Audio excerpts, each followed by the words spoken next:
Moi, je suis René Matala. Je suis ingénieur, expert dans la technologie de biogaz. Je suis directeur général de la société BMI, qui existe au Congo depuis 2015. Et on a commencé les activités des biogaz il y a 2 ans. Pourquoi je me suis lancé dans ces projets? C'est parce que dans notre pays, il y a beaucoup de déchets. On a vraiment une problématique de gestion des déchets. Moi, je me suis choisi dans les secteurs des déchets biodégradables, notamment des déchets de cuisine. Comme ici, vous pouvez voir par exemple, quand on commence pour cet équipement, on commence d'abord, ça c'est des déchets de Pundu, comme on peut aussi avoir des Ngai, des Biteku, des Thomson, des poulets et tout ça.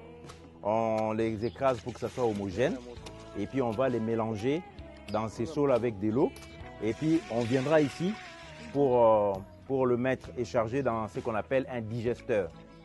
Et donc quand on met les déchets, ça va rester ici dans la partie liquide ici qui est la partie digestion.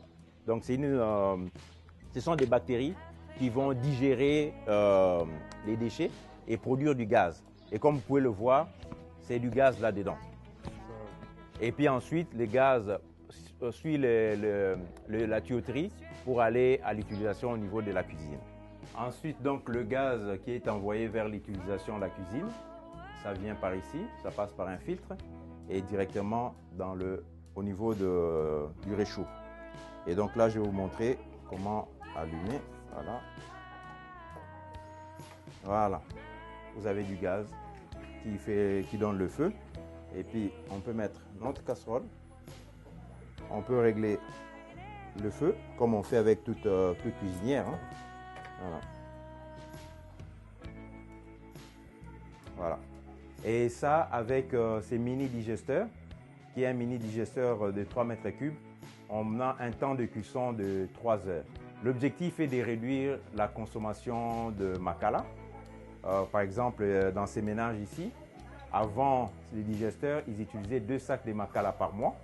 Aujourd'hui, ils utilisent demi-sac de Makala par mois, soit une réduction de 75% de la facture de Makala.